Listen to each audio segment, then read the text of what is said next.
Restrooms are right next to the front door to your right, okay? So if you need to use the restroom, head that direction. Also, you're welcome to the food anytime during the seminar.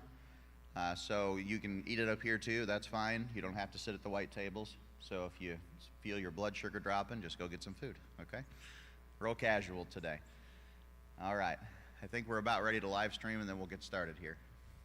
Okay. Okay, Rick, I'm gonna take over the computer screen from down here once you've got the live stream going. We're good? We good? Okay. Hang on here. Oh, he's getting it going here. Perfect. So don't start me like this. Yeah, that's okay. I had to go run down there and grab something.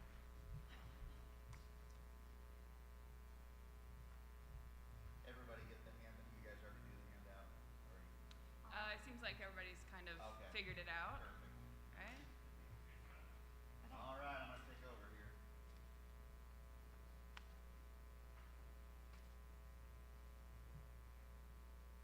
All right, ladies, you're on. All right. Hello, everybody. I am Haley Blaze, and this is Jordan Mahaffey, and we are with MA Bank, and we're here to put on a presentation for the fraud and scam prevention. Okay, Josh, next slide. Okay. Got it. All right, so some common scams we're seeing right now. We're seeing a lot of phishing emails, and those are, most generally they're coming from like PayPal, some are eBay. So anytime you see an unfamiliar email that you're not expecting, definitely don't click on any links, don't call any numbers. Another thing we're seeing is the phone call and text message scams. I don't know if any of you have got any, but they're from like the USPS. There's one recently been going around about a toll bridge. So it's just something to keep your eye on. Usually it has like a please call or link on it, and we have a couple examples in our PowerPoint later. Facebook advertisements is another thing we're seeing. A lot of fake companies are paying to have these ads put on Facebook, and you're clicking on them because you're like, oh, JCPenney's is having a sale. These shirts are really cheap. They're like $3, so I'm going to go get some. And unfortunately, a lot of times those are ending up to be a scam charge, and they're not coming through as JCPenney. Another thing we're seeing is mobile payment app scams. So this is most commonly you'll see it with Facebook Marketplace or any like Craigslist or anything, and you can see it through Zelle. We've seen a few through Cash App and Venmo. So it's just something to be weary of whenever somebody you don't know is asked to be paid through those. We have seen lottery and prize winning scams. I feel like those have been around for a little bit. Military that's stuck in a foreign country or asking you to move money for them. Most commonly, those are associated with romance scams. And we have also seen a few online banking scams, and we'll touch on that later on, but one of the biggest things is not to give out your credentials to your online banking. That's a very common way that, unfortunately, these scammers are getting access to bank accounts. All right, Josh, next slide. Well, before you move on, that's a lot. Are you going to take questions? Yeah, we're going to take questions. This is just like a summary slide. Yep, we're going to have actual. Okay, perfect. Okay, so the phishing scams, that was kind of what we were talking about with the PayPal emails. Let me look at this slide, about 96% of phishing attacks are making up from emails from most popular brands. So don't give them the tools that they need to take over your accounts. If you receive an email from your company, a lot of times we're seeing where they are like, hey, you just purchased your new iPhone, we need you to verify this amount for $500, click on this link if it wasn't you. And so unfortunately at that point they'll be like, okay, well we just need like your card number, and then they will go in and charge you a fee you weren't expecting. So any type of incoming email that you're not expecting, always treat with skepticism. When in doubt, you can take a screenshot of it, email your bank. Even if you're not a customer with MA Bank, you can still email us. I mean, we're here to help no matter what. And if you do click on a link on accident, don't put out your card information. And if you do, immediately, sometimes you get like a bad feeling in your stomach. You're like, oh, I shouldn't have done that. Contact your bank. They can shut your card off. They can get you a new card. And change your passwords to any online bankings or anything in particular that you might have used to log into that. That is something really simple that you can do at your house, especially if it happens after business hours or on the weekend and you can't get a hold of anybody. That's one of the most important steps, is just to change passwords. And if you have ever fallen victim to it, never be embarrassed. Always call the bank or file a police report. These are happening more often than you think, and we deal with this every single day. All right, Josh, next slide. Okay, so Haley kind of touched on some of this a little bit ago, but we are seeing a lot of phone call and text messages scams as well. One of the main ones she said is a text message from UPS or USPS. I mean, I myself even get them often. Most of the time they'll say something along the lines, we've got an example up here, I'm sure it's a little bit hard to see, but it says like, the package has arrived at the facility. It's not deliverable because we need more information, or you need to finish paying, you know, the shipping rate or something, and it'll get you to click that link. And as soon as you get that, it's trying to ask all sorts of personal information, and that, I mean, we just don't want to do that. So literally 100% of the time, if you receive these text messages, they're a scam, so just don't click on them. And she said we're also getting this toll ID. It's saying like, hey, you have to pay your toll fee. People are falling victim to this, especially if they've been traveling recently. They're like, oh wait, you know, I broke the law, I didn't pay my toll fee, whatever. Kind of gives you that scare tactic. So you just want to make sure that, you know, you can always reach out to that toll agency. If you were traveling through Oklahoma, you can reach out to the Oklahoma Toll Authority. Another thing, scammers can literally make it look like anyone is texting you or calling you. So they can put in, I've seen it a lot of times, like an email address, like a certain email address is sending you a text message, especially if you have an iPhone. So it might look like it's coming from your niece or your nephew. So just always be wary, especially if it's not something that you're expecting, or if there's a sense of urgency. It might be looking like it's coming from your nephew and he needs bail money or something, and they're just trying to create that sense of urgency so they can get your information as soon as possible and just steal your money, basically. Okay, so go ahead with the next slide. Another thing that we have seen a lot of is the Facebook ad scams. So they will put up different ads saying they might be looking like it's from Kohl's or Target, saying that they have a really great deal that day, or they have limited stock, or it looks like it's from an outlet. So we just, a few red flags to look out for if you think that it might not be, you know, Kohl's or Target. Oftentimes it'll be like grainy photos, like it'll be a photo that's kind of copied and pasted. The post will have grammatical errors, or it might also have tons of emojis. You know, your reputable sellers, they're gonna have crystal clear photos, they're gonna be professionally done, they're gonna have edited posts, you know, they're not gonna have grammatical errors, and they're also going to, like when you click into them, it's gonna take secure forms of payment. Oftentimes, if it's a scam, it's gonna say, you know, it'll accept PayPal, but then when you get in there, it won't accept the PayPal, and it will get you to input your credit card information. So when in doubt, you can, if it says that it's from Kohl's or another store that you're familiar with, you can always go to Google and type in that website, you know, try to go to Kohl's and then click on the link, and if, you know, just make sure that the URL, the website is spelled correctly. Sometimes they'll like flip-flop the letters, like it'll be like KOLHS.com, and it'll look almost identical to the real website. So just check the spelling, make sure that it looks correct. I know specifically just recently my father, on Amazon Prime Day, you know, last month, my father tried to go to Google and click on, or he typed in Amazon, and then he clicked on the first link on Google, and it was not Amazon. It looked just like it, but then as soon as he clicked on it, a huge Microsoft fraudulent thing popped up on his screen, and it basically was like screaming to him. It was actually scary. He brought it over to my house, and I'm like, no wonder people fall for this. It's scary. started flashing in his face saying that he's got a virus and he needs to call this number. So don't call that number. Oftentimes it's just a screen that pops up. You can exit out of it. Just restart your computer. If you feel like they did get any information off your computer, just go in and reset your passwords. It's always, better to be safe than sorry.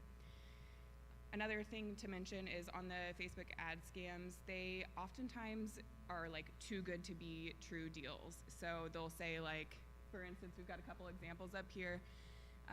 This camera, this is a very expensive camera. It would normally cost $600 to $1,000, somewhere in those range, and it's saying that it's $20. So that's too good to be true. And it then up in the top right, that's an example. It's saying like today only. It's trying to get your money because it's kind of creating a sense of urgency. Go ahead. Okay, mobile payment scams. So this is, I touched on it very, very briefly. You're seeing this with, like I said, Facebook Marketplace or anything where they're like, hey, Zelle me the money. And one of the things to note is anytime you don't know somebody, never use those mobile payment apps to pay them. Just because 9 out of 10 times once the money's gone on those apps, it's gone. We can't recover it, especially with Zelle. We've had a few instances, because we offer Zelle at MA Bank, when we've had a few instances where we can't always recover those funds. And if this seller is like, hey, please cash app me, and you're like, okay, I'm gonna try to cash app, but it's not working, and instead they want you to send the money through Zelle, that's a red flag. Anytime they're like, kind of like a bait and switch. They're like, here, use this trusted app that you use constantly, because how many of your like kids or grandkids have Venmo or Cash App? And they're like, just send it to me, it's so easy. And so you're like, okay, I have it, I'm familiar with it, but then unfortunately that's not working for whatever reason, and they're like, well, let's just try Zelle. Zelle's something new you don't necessarily use, and that right there is usually how they get you. They just want to switch it off. And another thing is we've seen with Zelle is you go to pay them through the Zelle, but then you get an email a few minutes later saying, hey, your payment didn't go through, we need you to upgrade your account. And to upgrade your account, usually they charge you, well, they don't charge you. They say you're gonna pay usually double what you're normally paying, but you're gonna get that money back as soon as they verify your account. So that unfortunately is usually always a scam. And a good way to notice that is the email addresses. They're not, it's like what Jordan touched on with the other ads.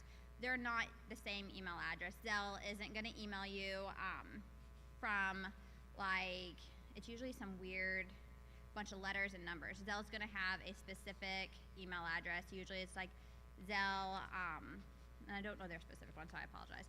But it's a familiar one. And when in doubt, like I said, always just call the bank or your bank, whatever you need. Or like I said, even if you're not a customer of MA Bank, we're here to help. So whatever we can do.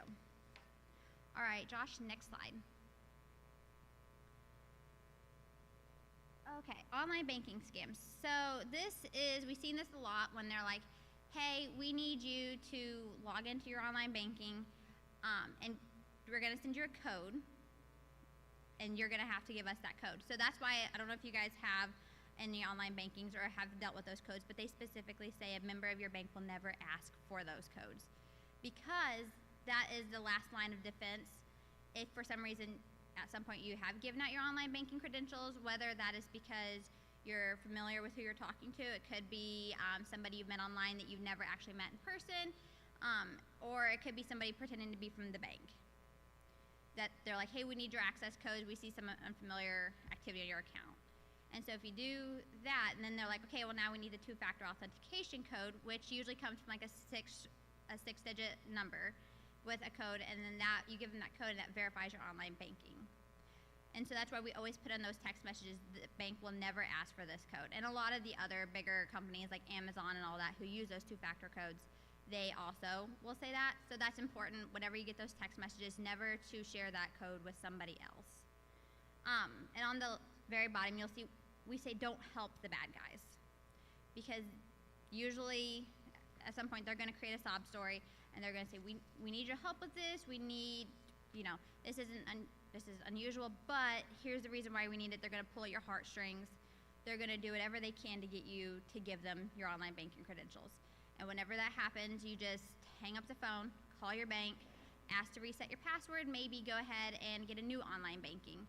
And the reason why we're very much against this, and something scary to think about, but it'll help you remember in the future, is they're going to get into your online banking and they're going to move money out of your online banking, and this could potentially be how they're trying to, we call it laundering money, but this could be how they're potentially like trying to get the money movement and get bad money that they've either sent to you or have somehow gotten into your account, and then they're going to try to get it out. And you'll see that we put that this is how they launder money, which is against the law.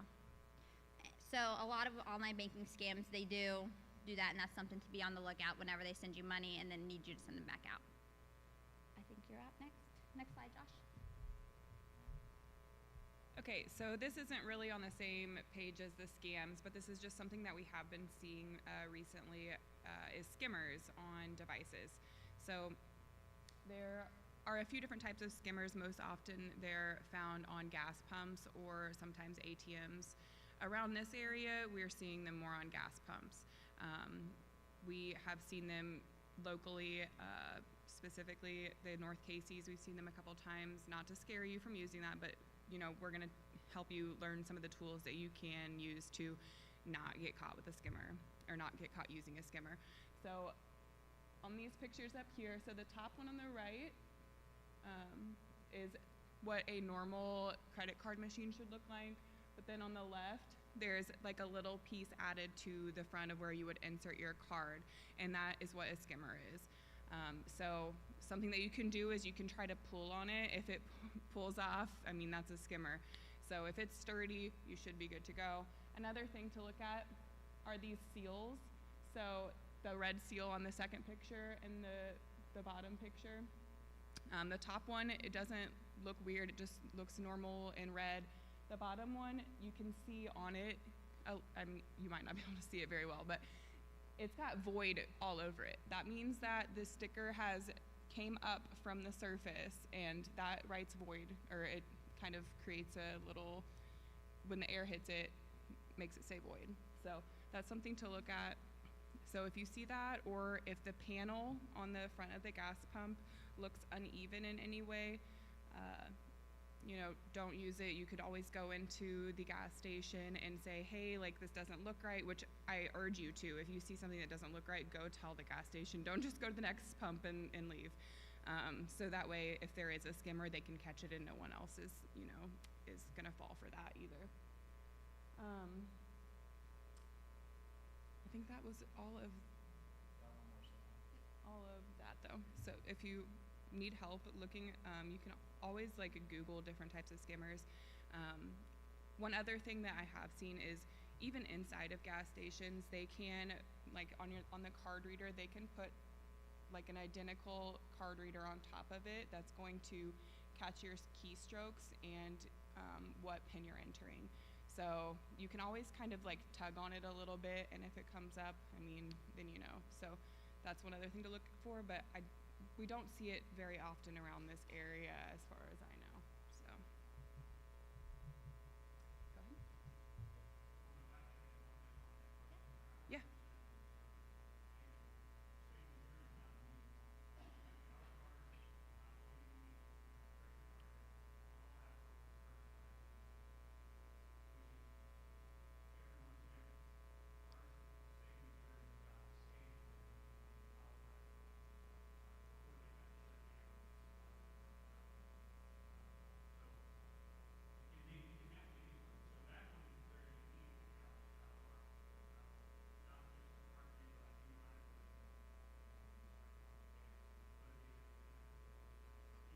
Mm-hmm.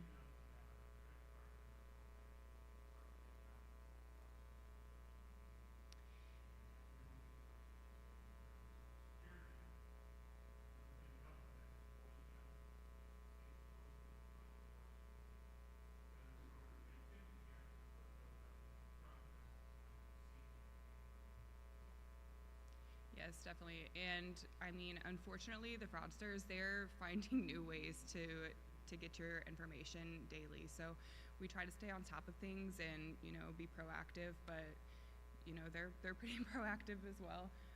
So yeah, but that was great info. Thanks. Okay, so just a few things. We just want to make sure that we're recognizing, responding, and reporting. So some of the sorry, Jordan. some of the suspicious behaviors, you just want to make sure that if somebody's asking you for money, make sure that it's a business that you're familiar with, and you're expecting to have to make this payment. I know, like, I've seen text messages say, like, hey, you owe HOA dues or something, and it's like, okay, well, I live in Shelbina and I don't have an HOA or something. So, you know, just kind of be smart, and if it is something that you're not sure about, you can always call the company directly and say, hey, do I owe money? And oftentimes they're not going to send it to you in a text message. They'll, you know, give it to you by mail or send it in another secure way. So did someone tell you to send them money? Are they trying to coerce you? I kind of went over this earlier on, you know, is it somebody that you know that is trying to get money from you quickly, like they're saying that they're in jail or they have a big charge that's coming up? I forgot to mention this earlier.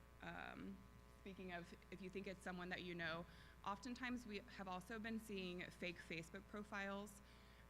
They'll take someone you know's profile picture and make it their own and make their page look almost identical to someone that you think is your friend, and then they'll add you, and then you're like, oh, well, this is Pammy Sue from down the road, like she must have got a new Facebook or something.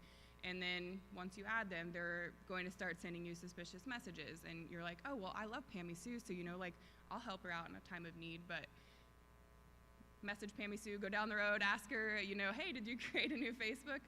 Just want to be on the lookout for that type of scam, because they'll do anything to get your information. So responding to the red flags. So if you do see something that is weird, like I said, delete it, report it to someone. You can always report it to your financial institution, the police, you know, tell your friends and family, hey, like, I got this weird message, be on the lookout for it, because if it's happening to you, it's probably happening to other people. Like, hey, I think this was suspicious, so if you see a text message like this, don't respond to it. You can also, so I mentioned reporting the activity to your bank and to local law enforcement. Another thing is you can report to the Elder Abuse Hotline. The number is up here. It's 800-392-0210. If you see someone trying to scam an elderly person, oftentimes it's somebody that is, you know, going through a hard time, and they're claiming to be someone going through a hard time, needing money, and they're targeting someone elder, or they could potentially be trying to get on the elderly person's account to, you know, help them with their finances, and really it's just so they can get into their account and take their money. So, I mean, it's sad to say that happens, but it does. So just make sure that you're making smart choices, and if you need guidance, you know, ask someone that you trust, or you can always ask your financial institution. Do you have anything to add to that slide? I don't. Does anybody have any questions? We kind of went through it a little fast, and I know sometimes when we're doing the presentation, you may not want to raise your hands, ask questions, but if anybody has any questions, now's the time. I mean, we're here for you. We've done this before, had another seminar. Nothing that you may be going through that you might possibly be embarrassed about, I promise you somebody else is going through it as well. And so the more we talk about it, I know it's taboo and that you don't want to, but the more you talk about it, the more it gets out there. And the more it gets out there, the more people know this is happening every day. They're not just picking on me. And this will potentially help save somebody else from going through this. Yes.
Mm-hmm.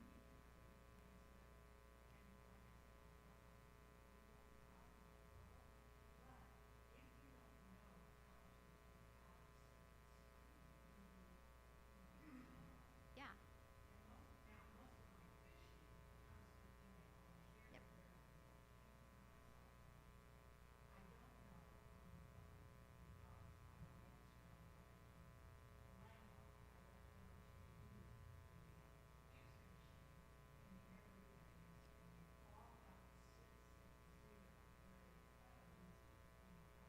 Mm-hmm. Yeah, they looks spoof it. familiar.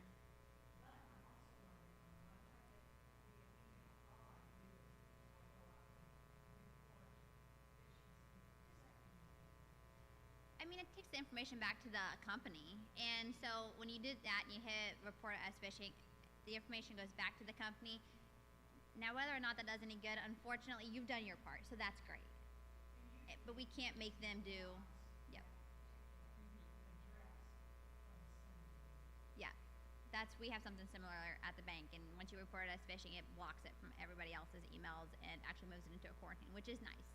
Because just because you might not have fallen for it doesn't mean that somebody else may not fall for it. So yes, is it doing any good over a whole? Well, I mean, you've done your part, and hopefully they're going to block that email from other people's email addresses, or it's going to go to some kind of registry that, hey, this is a suspicious email address.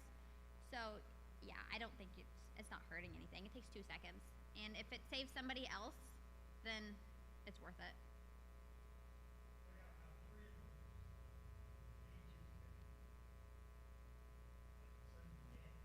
Yep. Yeah, it's scary. It just calls you. That's good.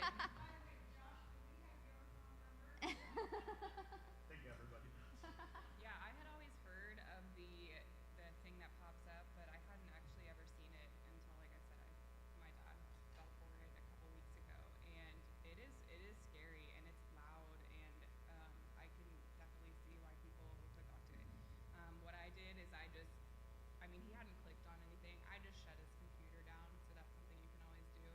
So, I mean, but yeah, it's scary. So I can totally understand. What did you do in that situation, sir? He called. Oh, he called you. off. Well, good.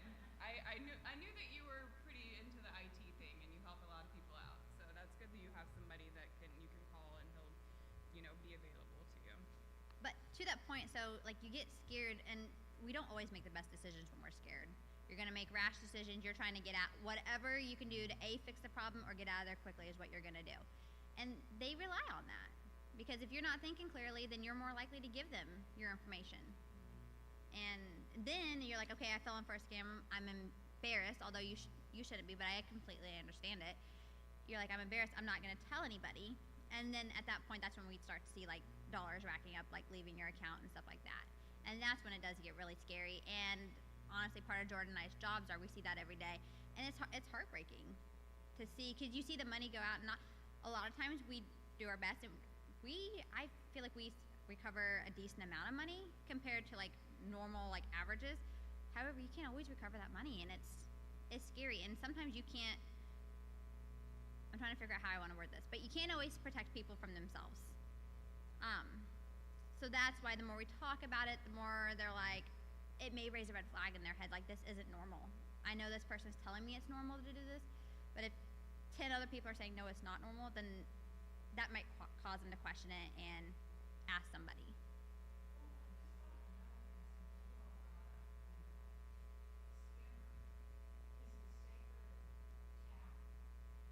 Oh yeah, for sure. So so when you tap, the great thing about that is you're not, yes, you're using your card, but when the information gets to the machine, it's sending it in what we call like a token. And that token is harder for them to unscramble and get all your information. Is it impossible? Nothing's impossible. But you see a lot less fraud with tokenized transactions than you do ones where you just like use your magstripe, because some people like hate to use their chips and they're like, I'm just gonna swipe my card. That right there is always a red flag when the terminals only allow you to do that, especially if it's like at a gas station, you're like at 10 o'clock at night going through this gas station you've never been to, and they're like, we only want you to mag strike read it. You know, that's a red flag, because that's easy to get all your information from. Just tap. That's something we're excited for, because we're eventually going to bring that on board to MA Bank, and that's something that we're ready for that, because that will help a lot of our customers out. Something that I was just thinking of, it can come from a lot of different scams. Recently, I have seen it come from one of the Microsoft scams, but when they call you or you call them, they're going to try to coach people on what to say to the bank. They could potentially say, hey, you need to go and get $28,000 from the bank out of your, get it out of your account. Say that you are buying a truck from your nephew. They're gonna ask you lots of questions. You just stick with that story. Say that, you're just retired, you want a new truck, you wanna pay it all in cash so you don't have a payment every month. So they're going to try to coach you to, say what you need to tell the bank so that they won't be suspicious of you pulling a large amount of cash out.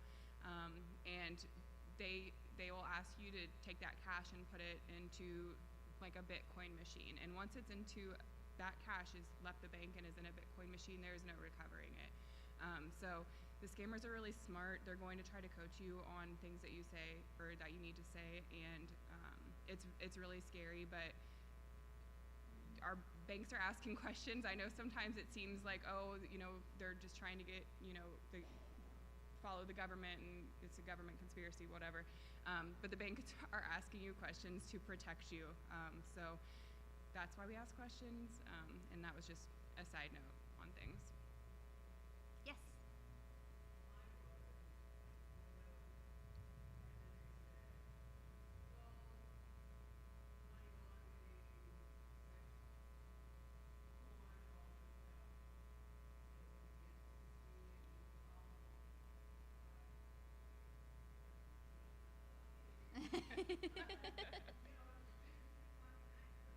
Oh yeah.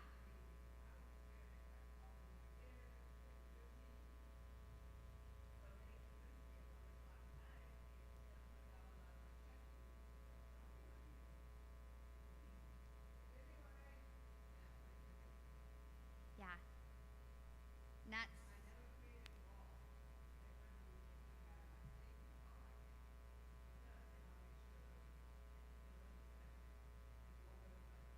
yep.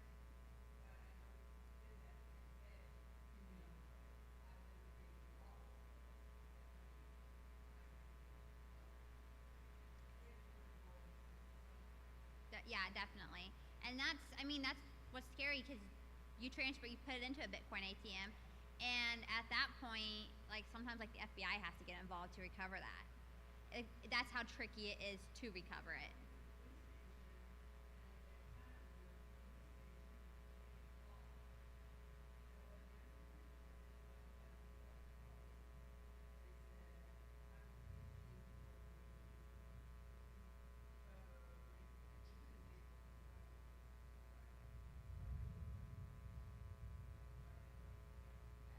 Right. Yeah. And I don't know if you're familiar with this, but there is a way to silence those calls on, I don't know if you have an iPhone or an Android. So I'm not 100% familiar with Androids, but we can look it up on a YouTube video before we leave, and we can silence those unknown callers. Yep. Yeah, because 9 out of 10 times, if it's an unknown number, if it's somebody who actually needs to get a hold of you, they're going to leave you a voicemail. But if it's a scammer, they're going to just move on to the next person. Or they're going to call you repeatedly until you do answer, because you're like, I am sick and tired of my phone ringing. Like, whatever I can do to get it to stop, I'm going to do it. So I would be more than happy to walk through on how to send those to voicemail for you, because that is something that's been very beneficial. I know myself, I used to get them all the time. And now I just get a notification, hey, you missed a phone call. Hey, you missed a phone call, but no voicemails. I'm like, okay, well, then it wasn't important.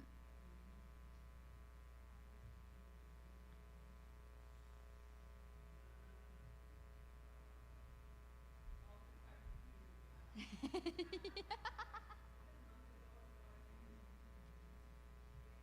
I point out something I've this might be useful for everybody to see something.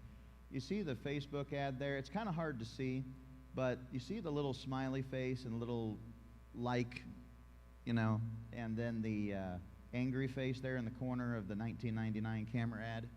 Everybody see that? All right. If you see somebody laughing and or angry at an ad, that's them reacting to it. And they're telling you that this is bad. And so that's actually a good sign to know that something is fake. Because if it was a genuinely good deal, everybody would be smiley face and likes, but you see that laughing face or that angry face, that's a trigger to know, oh, I bet this isn't real. So if you read the comments, they'll probably tell you. Yeah, so fantastic point. Are there any other questions? Yeah, they have. Yep. They work really hard at their jobs, and one thing I say is they're obviously good at it, because if they weren't good at it, they would go do something different.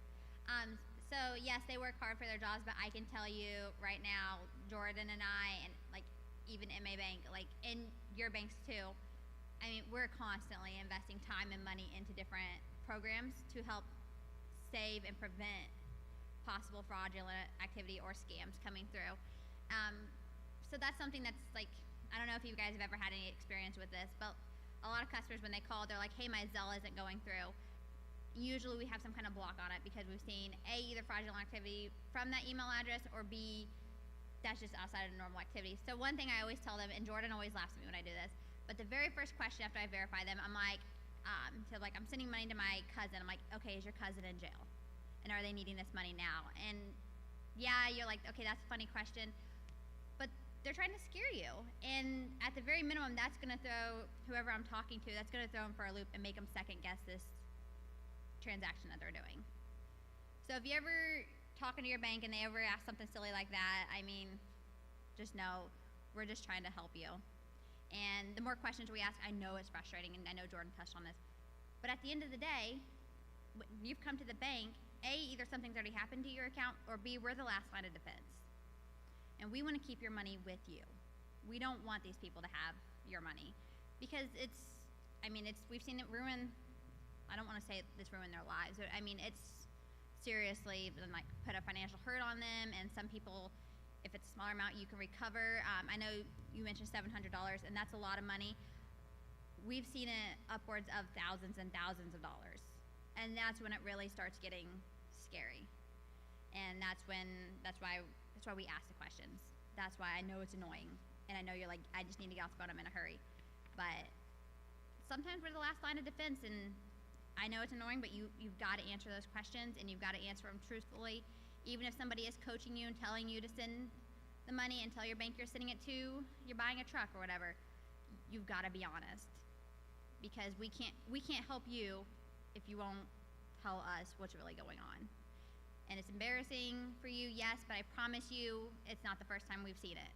And if it is the first time we've seen it, then we're going to learn, and we're going to protect the next customer that comes through, and we're going to help you, A, either stop sending the money, or B, try to recover those funds for you. And whatever you tell your bank, I always like to giggle, we're kind of like doctor's offices. We're not going to go out and be like, hey, you'll never believe what happened to so-and-so. I mean, we can't. So that's the best thing about it. Yes, it's embarrassing, but guess what? The person you're telling in the office, they're not going to tell anybody. They can't tell anybody. The furthest thing that's going to go to is that's going to go to an internal report, so we know to be looking for it for other future customers.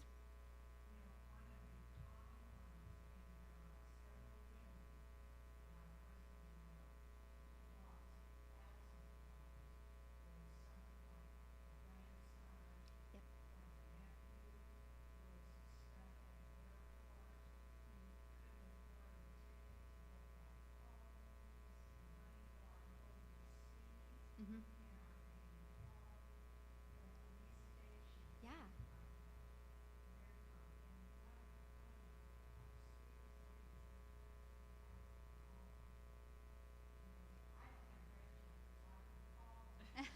Well, and even to that extent, it's not always your grandchildren. I mean, these people, just because it's somebody you've started talking to within the next first like day or two, that they may not start trying to get money from you at that point. They're going to work on this relationship. We've seen romance scams where they've worked on this relationship for months and months and months and months, and like that's whenever it gets to the bank at that point, our customer, whoever's come off the street, they truly feel like they know that person, although they've never met them. And this person's like, I'm trying to get to you that we can get married, so I can get back home, you know, stuff like that. And I mean, you're kind of laughing. It's like it's not a huge thing, but like that, a lot of our scams, especially women who are either unfortunately alone or something has happened and like they don't have kids around or someone's thinking to ask those questions. They're lonely, and these people, they're somebody to talk to, and you're thinking, wow, they really care about me.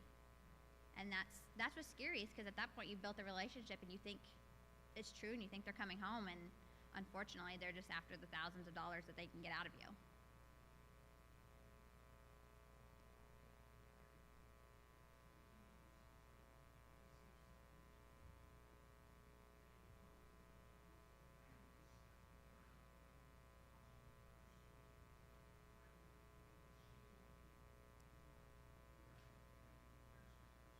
Mm-hmm.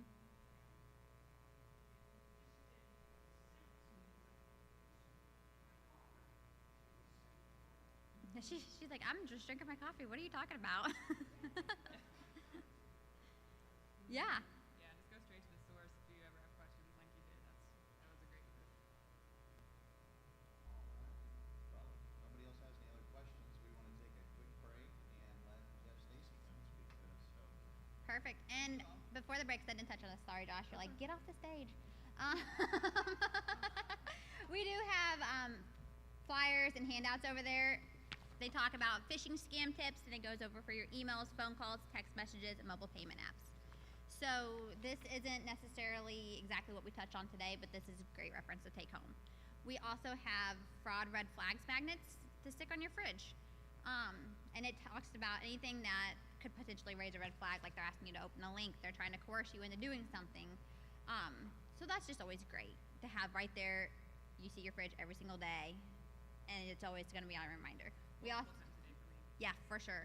We also have pamphlets over there for identity theft protection. That goes over kind of what we discussed today. It also is if somebody got your social security number and you start to see all types of alerts on your Equifax or whatever, it goes over how to take care of that.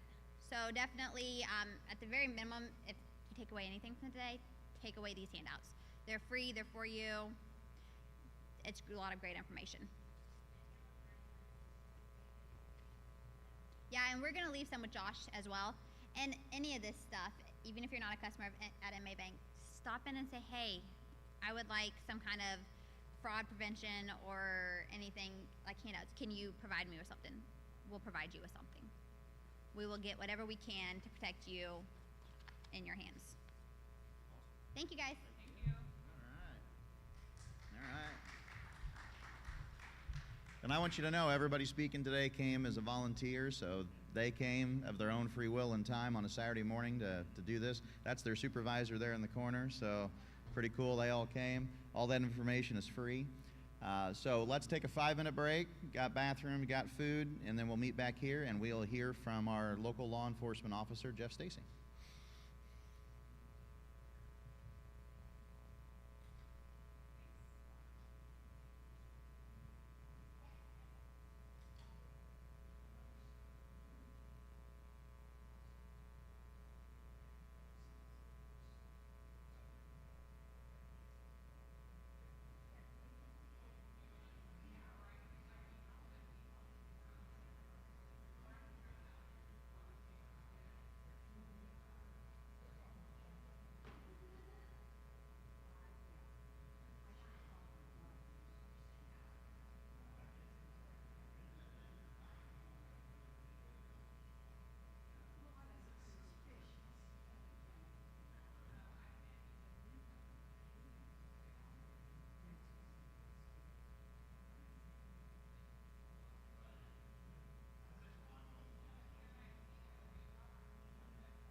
All right, friends, if we could start moseying back this direction.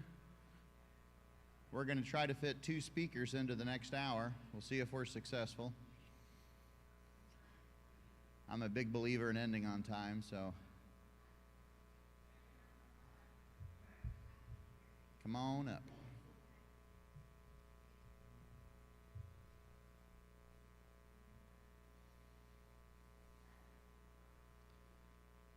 I imagine most of you know our next speaker. Jeff Stacy has been a local law enforcement officer for many, many years. A member here at Callao Christian Church and a dear friend of mine. And very grateful that he agreed to come and voluntarily share his time. He works a lot of nights and weekends and evenings and wacky shifts, so really appreciate him showing up early to do this. And I think this is kind of a unique feature of our scam prevention seminar. There's others that I've watched that didn't have a law enforcement perspective. You know, it's good to have perspective from the bank, and then you're going to hear from me from the computer and IT side, because I've been doing this for 30 years. But law enforcement has their own unique local perspective. So, Jeff, come and share with us.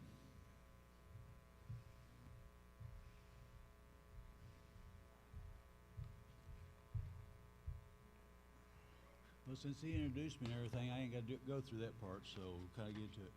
But one of the main things about fraud, if they're calling you, need money, whether it's for, like they was talking about, a child down in Mexico that's been arrested, whatever. If they're asking you to go to Walmart and purchase cards and then give them the money, give them the numbers, then, you know, that's one of the biggest ones they use or have been using. It's kind of slowed down a little bit because people are catching on. But that one, particular one there, but as you're reading them their numbers, they're typing them in, them cards are empty before you hang the phone up. So that's one of the ones we've seen the most. And a lot of people say, well, my family would never do that to me. I've got one that's going through court now that I did all the legwork on that basically the son was taking a little bit of money here, a little bit of money there, and he has dad's debit card number. He didn't have the card, he had just the number. And his dad's one of these ones, there watches his account, he makes good money, so he just puts it in there. And he ended up finding out he was over $30,000 gone out of his account. Because he went to purchase, he's going to purchase a boat, and everything he always done was in cash. He goes to the bank, draw cash out, well, you don't have it. And then they, luckily, you know, Bank of Cambridge, there's who he's with there in Revere, because he lives in Revere, and they went back through, and I think he was back almost 3 years from where he started stealing a little bit here, a little bit there. Most of it was paying for movies, stuff like that, on TV and on the internet, and I mean, little piddly things, $12, $15, $30, $40, nothing huge, and towards the end, things got to be a little bit bigger, and he would have never known if he had went to buy that boat. I don't know how much he got out of it, but what I could add up was over $32,000. So, I mean, that's, you know, that's a lot of money real quick. You know, 3 years says, well, that's long. No, that's quick for us, I'm concerned. That's why you need to, you know, whether you use checks or debit card, if you got a statement comes to you, read it. Because there's so many little places they can grab, you know, $5 here, $5 there, and next thing you know, you're down $5,000. So just kind of following up from you all on the bank side of it, but that's what we've seen. And there's so many different ones. And identity theft is probably one of the biggest, and we've seen it, and they've kind of backed off of it, and they're coming back around to it, where they're calling, you know, saying they're a hospital or a bank or, you know, attorney's office. And a lot of times they'll use your attorney, somehow they found out or get lucky they picked the right one, especially small towns, it's pretty simple. And say, you know, and they'll ask you for all your ID, basically your name, date of birth, and social. Never give out your social to anybody you do not know. If you didn't initiate the call, tell them, you know, ask what their business is. They say they're calling from your doctor's office. Say, okay, I'll call you back in a little bit. I gotta go find my card. Hang up and call your doctor's office and just see if they're, you know, they're asked for it. Most businesses will never ask for it over the phone if they contact you, because they should already have most of the information. But I mean, there's just been so many that way on identity thefts, and again, like you always talk about Facebook, that's another one. I mean, there's scams left and right on there. Anything I see advertised on there, I'm afraid to even think about buying it, even though it's normal price or close to normal price. But on the, kind of get back to the identity stuff, a lot of the fraud on it comes from getting your credit report, getting your personal identification information. They do it through telephone service providers, credit card companies. They, whatever they can get a little hook in, they try. But the one that I keep going back to the one from Mexico, I've never, to me, that's the one that I couldn't see anybody falling for. But, if you're distance from your grandkids, everything where you're not real close with them, and there's so many people have did that for us in Mexico, Iowa, Illinois. Our sheriff's office, only way anybody's going to pay to bail you out is you're going to come there with the cash to the sheriff's office. Somebody has to show up with the cash at the sheriff's office to bail somebody out, or bail bondsman, and they got to pay bail's bondsman to him to do his part. So, I mean, it's just, I don't know if all your bigger jails are that way, but some of them do allow credit card, but you're still in person swiping the card. So that is one of the biggest ones I've seen over the years that has lasted is that, child in the hospital, child in jail, grandchild, niece, nephew, whatever is in jail. And, the hospital one's pretty quick to find out, and the jail is too. It's a phone call. And if they don't show your child on there or whoever you're supposed to give the money to, then we don't. I don't need no competition. Yeah. So I don't need to try to talk over that. I have enough problems as it is with allergies and stuff. And sometimes even bribery fills into it. There's not a lot of that anymore because there's so much electronic stuff you can check so quick. Then you guys just, plain old fashioned stealing. Walk by, pick your pocket or grab your purse, run off. And biggest thing, if you know your wallet or your cards, whatever is stolen, first thing you do is, go ahead and call the cops. Then immediately after that, cancel everything on there or block them, one of the two, whichever the card does. Some of them will let you block them, and if you get them back, then they'll reopen them, but most of them, you just cancel them out, and you got to get new cards and everything. But that is the biggest thing as far as a quick way for somebody to get them. They stole your purse, they're gone, and they're down at the next ATM down the street running your cards through. Or at a store where you can just, and I got a bad habit with this, but it's a place I shop all the time. You slide your card in, instead of punching your PIN, you just hit the little green button and skip the PIN, and that's all they have to do if they're going someplace that they know that's how it works. And I do it all the time.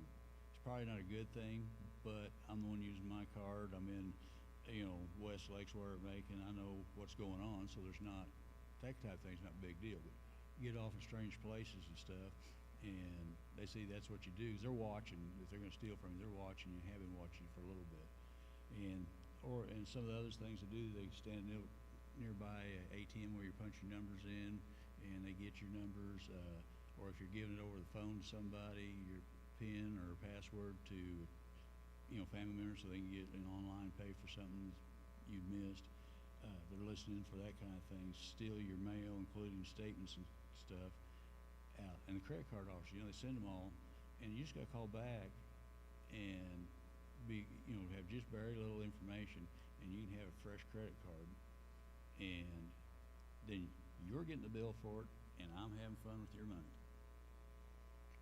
But like some of the skimmers, they happen quite a bit around here. This kind of comes in phases. I think they just pass through the country, it seems like, because we'll have a while where there's 2 or 3 around the area, and then they're gone. And some 6 months, a year later, maybe they'll come through again. But biggest thing is, especially if it's a pump or something you use all the time, you pull up there and it looks different. It probably is. Because I have some that didn't look right, and I grabbed hold of the end of them, shook on them, see if I could pop it off. Because a lot of them, that's all they did, pop on, pop off. And they would literally come through like an ATM. They would drive up, snap it on there, and drive off in the middle of the night, and come back middle of the night, or even during daytime, pop it off and take it with them. Now they got all that credit card information. So I mean, there's just so many things that they do that's quick and easy.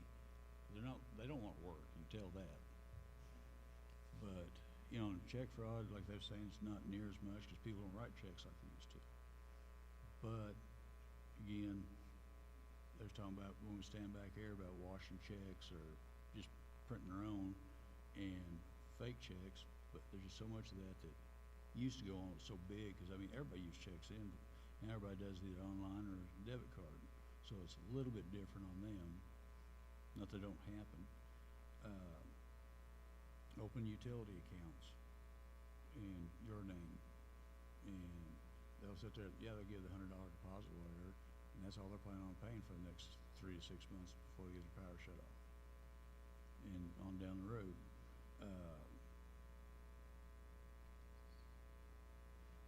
Another one a lot of people don't think about, and I just happened to see it in this book when I flipped through it. Employment fraud. They'll use your social security number, name, and everything, getting a job. Well, they're drawing these checks, and you're the one getting taxed. And, you know, or they steal from the company. Well, they got your name, so here we go. Then got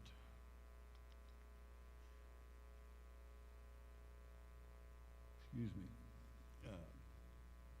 Yeah, I got off work midnight and didn't get to bed about 2, so I may have a little bit of yawns. Yep. But there's so many different little fraud schemes. I mean, biggest things is they call you and you don't know them. You do not give them any information. You don't even give them your name. And if you know, if it's a company that's whatever name they use for the company, if it's real, get their names, hang up, call that company, see if they're real. And you know, if the company's real, tell them that hey, you got these guys using your name, and you can tell that you know they're not the business type. They're just constantly running their mouth, talking, trying to sell you. But that's two of the biggest things. Walmart cards, they want you to give you numbers off of them, by them. No matter what kind of card it is, whether it's Walmart or whatever. That's just an example that they use it a lot because everybody's close to a Walmart. So they basically ask for those. Then, like I said, in your personal information, not over the phone. I mean, somebody comes knocking at the door. You know, if you don't know them, don't give them any information. One of the big ones that went around probably 30 years ago now, maybe well over 40, was when they was paving some towns, another company come sliding through and offering to pave driveways to match up to the new asphalt going down. Well, yeah, you was getting pavement, as long as you didn't drive on it, it didn't look too bad. You was just getting maybe an inch overlay over your gravel. They come in there with their skid steer, level it out, pour that a little bit down, take your check and leave. And they charge you enough for a 3 to 4 inch true driveway. That one went around for quite a while back in the late 70s, early 80s. They just pop in. They weren't the same company. And a lot of them didn't have any names on the trucks. So the most recent one were their orange pickups with like a road kind of zigzag down the side of it. And I can't remember what it said. The name on it was hard to read.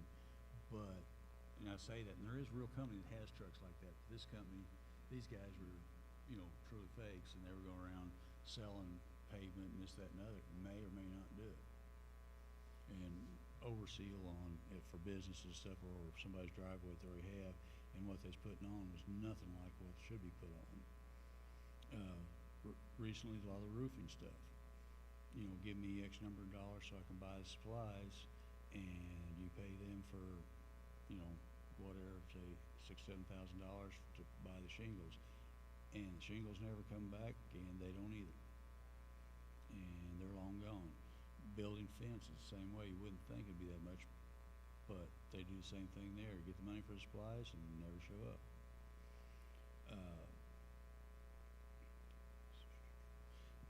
That's mostly the local ones I know of. This here I'm using kind of for a highlight because it's got all different things in there, but so a lot of them, there's several books right over here. If y'all want them, take one. We get them in by the case, so for stuff like this, and we have them laid out at the sheriff's office. So if you didn't get one or out or something, just come by the sheriff's office and we can get you one. Some of those little things to do to help protect it, you know, establish your passwords on your credit cards, bank, phone accounts, and all that. Make sure they're not close to something simple to find or all the same, or, you know, never use part of your social security number as far as a PIN or anything else. There's few things that's required that way. I don't remember now what it was. I had something that's what you had to use, was last four of your social. Well, it was tight enough system, I didn't worry about it. But just in general, not to use them. Pay attention to your billing cycles. That's, like I said, the guy that lost the 30 grand from his son, he never looked at anything at his bank. No bank statements. He got them, but he never looked at them. He said he never opened them. I mean, that's his words. I never opened them. Because he said I knew how much I was putting in, what I was paying out, and so I didn't have anything to worry about. I had more than enough in there. I wasn't going to overspend it. Well, he got overspent all right. But again, giving out the information over the phone, internet, unsolicited contacts. You know, if you don't know positively or close positively that it's a true company or somebody, you know, referred you that you know, call them and see, you know, if they know them. And if they do, and they've been having their product for a while and everything works great, then fine. But if there's no way to background them, don't deal with them. In your mailbox, you know, if it's possible, and the mailman appears, or mailwoman, whichever it had to be, the mail carrier. Anyway, if they, you know, they get there at about 10 o'clock every day, you watch your mail, step out and get it. Because, you know, you may say, well, my mailbox right next to my door, they'll walk right up on the porch and take anything. Which some come steal my neighbor's cats off my porch, but they don't seem to. Then, in a shredder, you know, anything you've got that's got personal information on it, shred it, burn it, whatever. Just destroy it so it's not going to. Most of our trash companies around here, they're not going to be the ones that's going to be digging through looking for it. It's going to be somebody coming through in the middle of the night while your trash is sitting out there and digging through different ones that they think may have, well, when a cycle of credit cards go out to sell them, you know, trying to get you to buy their credit card, take their credit card. They can come by and pick them up and, you know, have 15, 20 of them. And a lot of them will have $10,000, $12,000 limit on them. And whoop, there it goes. Now it's in your name. You got a bill. And if you got recurring checks and where they're coming from, if you can get them direct deposit, that's the best because they can't steal them out of your mailbox or anything. Now, a lot of them pay attention. That used to, that was a big thing when, like Social Security cards, they knew they come on the first Friday or whatever of the month. They would literally go around, drive around, pulling them out of mailboxes. Pull the mail out and take off down the road and peel out what they didn't want out the window and, you know, took off with the checks. It's not so much anymore because everybody's direct deposit. The sheriff's office, we just went to direct deposit this year. So, you know, I like it, but I don't because they handed us our check, so it's what, nobody's going to get it. But then I have to go by the bank and get the cash I want because I deal basically in cash for small stuff. And in a lot of places, you know, some of your local stores, mom and pop type deal, you know, they've got to charge you an extra 3.5% to 4%, depending on what they're getting charged, to use credit cards and debit cards, which I don't think it's right that business getting charged. But so they're going to pass that on. Well, if I hand him cash, I don't have to pay that, and he don't have to pay that. So a lot of times, you know, if I'm going to purchase something, you know, I don't have enough cash on me, next time in town, I'll go by the ATM, get some cash, and come back through and buy whatever from them. Have them lay it back for me, or whatever the case, give money down on it. And that way, they know they're getting paid, I know they're getting paid, and it ain't costing me any extra to them either. So, secure all your information in a safe place. You know, like myself, all my stuff's on me all the time because I don't have that much as far as numbers and this, that, and the other. It's either on me or in my head. So, you know, as I get older, I may need to write it down on something, but again, with the Social Security number, you know, only give it when absolutely necessary. I know I said Social Security number many times, but that is one number that they can get that they can go through anything, everything you got pretty much. And this also says order a copy of your credit report every year and review it to make sure it's accurate. There ain't somebody peeling money out of you, you know, got a card in your name or something. And this don't apply to any of us in here, but you know, it's just like members of the military, if they're away from the duty station stuff, and you need to have somebody keep, you know, a family member or something, keep an eye on your all your stuff, so that way there's not somebody getting it all. I'm just barely going to touch on any of the basically internet type stuff. So that's Jock's going to hit on that. But there's pop-up scams, which is very typical on Facebook, phishing scams. One of them I seen I thought was kind of neat. Yeah, it was. It's called a salami slicing attack. I like the name when I seen it, so I had to read it. What basically is salami slicing technique is used by cyber criminals to steal money and resources a tiny bit at a time. So initially it's not noticed in difference in the bank account. So slowly, like I was talking about that kid, you slowly took a little bit. And then you just accumulated, and then over a certain long time, you know, $5, you know, a week or a day or whatever, adds up pretty quick. And so that's what they called it, and I seen that, I thought it was kind of interesting. It's called salami slicing. But, huh? Yep. Well, that's what I did too. I didn't get to read all through this yesterday because I thought, well, I'll get to it, you know, this evening. I got them all out and stuff.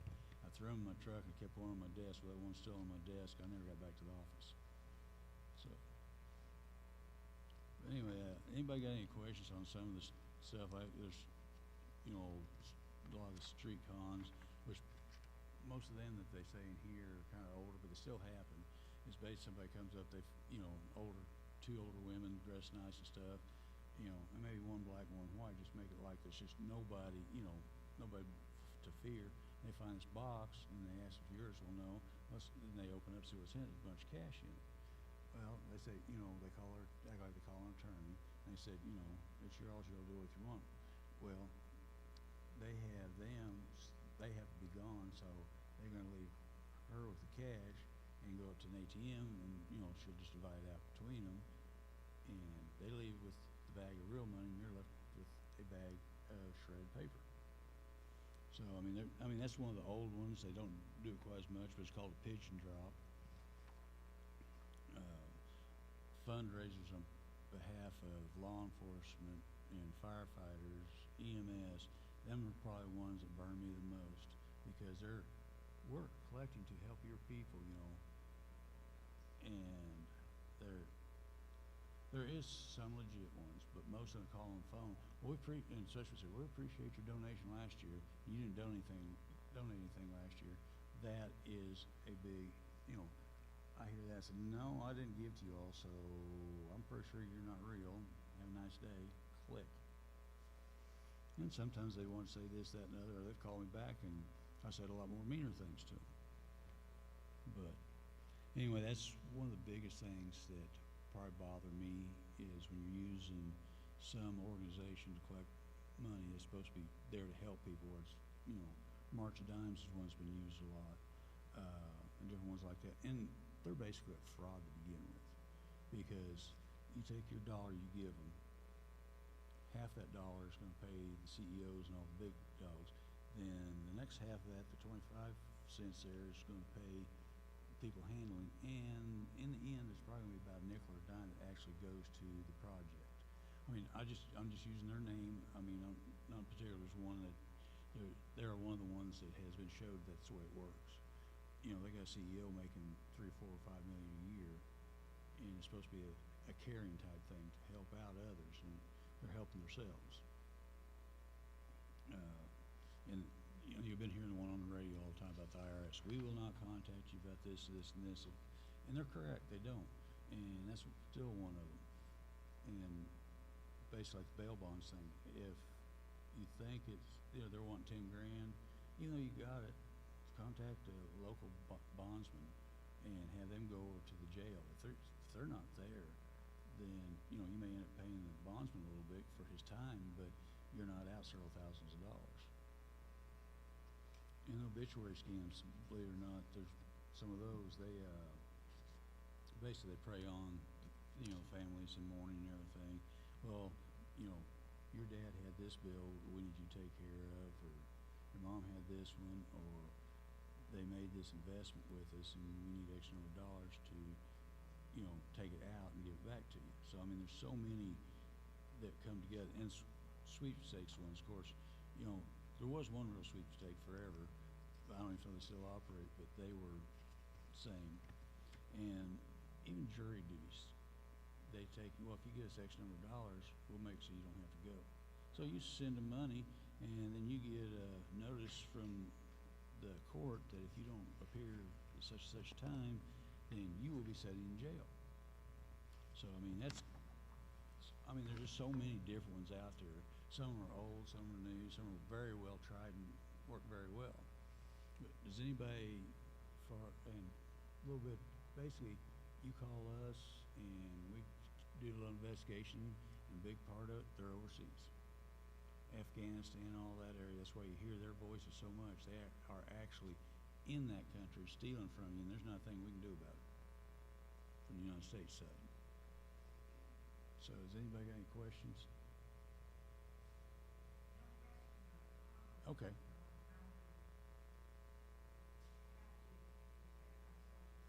Mm-hmm.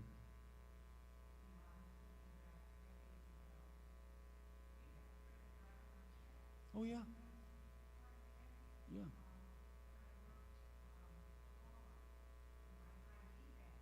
Mm-hmm. Well, that was your main identity. You know, that was your main identifier. Like the military, that was their main identifier. And you know, yeah. I had checks that had all that on it myself, and you never thought anything about it. But somebody picked up that check and had all your information. You know, if they had phones like they do now, they would stand in line behind you, click. Now I've got all your information. I can steal what I want. But, yeah. Yes. Yes. Mm.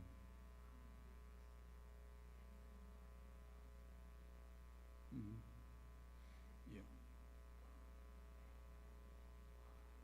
Mm-hmm. Yes, that's. Yeah, and they're grabbing somebody local's name and stuff. Yeah, they're grabbing their stuff and saying, they're selling out this, having estate sale, online estate sale or whatever. And there's a lot of people will fall for it. Biggest thing is, can I come look at it? It's the easiest way to end that one. If it's something you're really interested in, I'd like to come look at it. Can we set up an appointment to do that? So that's, that pretty much they're going to hang up on it at that point. But I know a lot of that type stuff, I think, is what Josh is going to hit on. That's more his forte of all the online stuff. I know some of it, but as far as what, is out there and how to defeat it, I have no idea. But I know that, just like you said, that's one of the biggest ones I've seen recently. And the constant friend requests, and there's no information there on that friend request, just a picture, and there may be, if you open their photos up, there may be another picture, but it's not the same one that's on the front. Or, they're so careless about it, they just put, once they get in your friends, then they hit all your other friends, and then they just start going back. Once they got a group, they start going through all and find out what kind of information they can pull. They may pull information from, you all, and end up being me that they're going to do the fraud on, because, we're all a group of friends, and you've got information that, you know about me or something you've made a comment on. Rick, same way, and Kim, they're my sister and brother-in-law, so they, we back and forth a lot on it. But there's so much of it that's that way that they just, they've made it so simple with all the social media. It's basically what they've done. If you know what you're doing, you can do it, and if you don't, and if you're one of them that don't know what they're doing, can get you.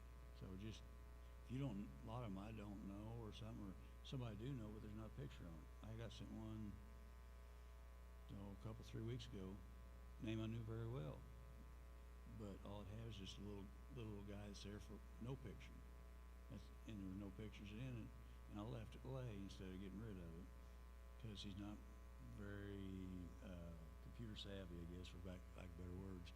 And somebody says, well, did you answer him back? I said, no, because there wasn't no information there. So, well, and as my son was telling us, it's legit. He's got a bunch of his pictures and stuff on there now.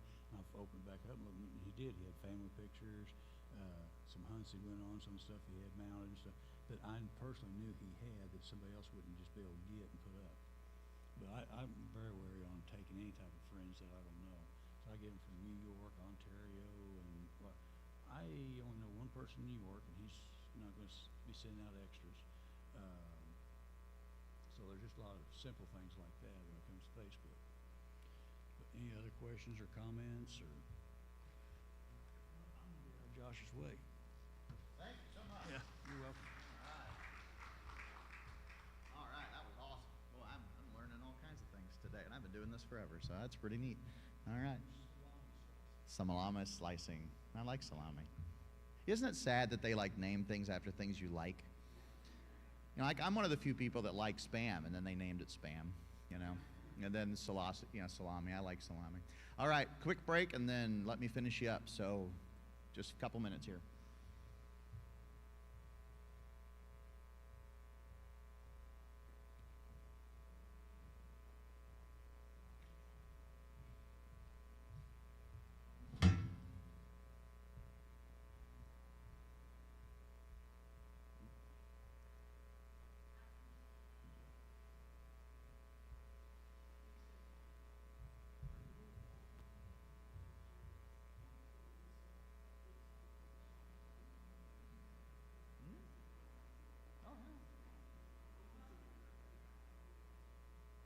What is old is coming back, because it's been gone long enough. People aren't watching for it. Yeah. I keep my wallet in my front pocket for that reason too.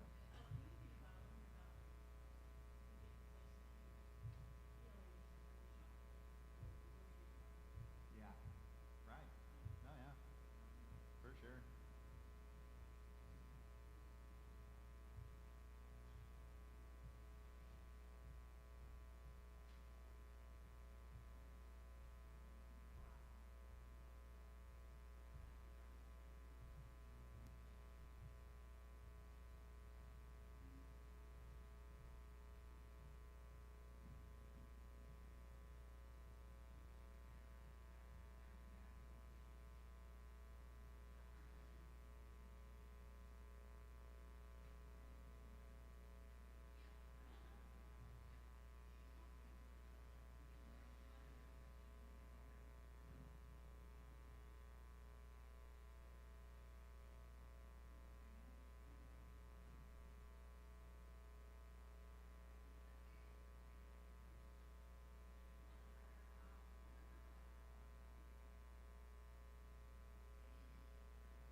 Here's some AI dictation for you.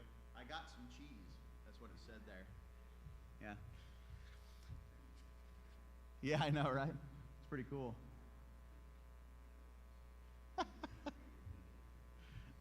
Earlier, it just said background noise when I couldn't understand anything. So, all right, friends, we got about 20 minutes. I am going to do my darndest to be done in 20 minutes because I'm a big believer at ending on time. So, I'm going to talk about computer and phone scams, devices, IT, from my perspective. I've been doing this since the early 90s. I'm only 42 years old, so you may think how that's possible. Well, I grew up doing this, so this has been my life. I actually consider myself an expert in this more than church work because I've been doing it longer. So if you have questions, feel free to interrupt me in the middle. I don't mind at all. And I'm going to ask you if you have questions kind of as we go because it's a lot of information in a short period of time. All right. So, well, I hit the wrong button. There we go. So first things first. This is huge. When it comes to dealing with potential scams, the number one problem I have seen is that people panic. Something scary shows up on their device, and they're immediately scared, and they act because they're scared. So I want to tell you, first of all, first thing, no matter what, don't panic, okay? Nothing that appears on your computer or your tablet, and I mean nothing, needs to be acted on right now, okay? Nothing. You always have time to investigate, to call, to ask. You can pretty much prevent any scam if you don't let your emotions get the best of you. And I speak as one who's fell for things. I want to tell you about 2 scams I fell for. One was, Jeff mentioned a police scam where, like, for me it was a fake fraternity of police where they were calling and soliciting donations, and I gave them money. So I gave them my card. And I thought it was for $25, and they charged me $500. And that's immediately when I knew I was duped. Thankfully, it was a credit card and not a debit card, so I was able to reverse that easily. Now, some banks, Macon Atlanta may be one of those banks. I'm sorry, I don't know. I'm one of your customers, and I don't know. But generally speaking, federal law prevents a credit card from holding you liable for fraud above $50, especially if you catch it quickly. I don't know what the MA Bank policy is on that. Do you have any idea?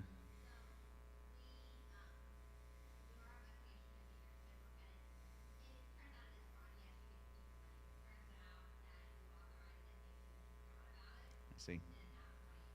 Okay.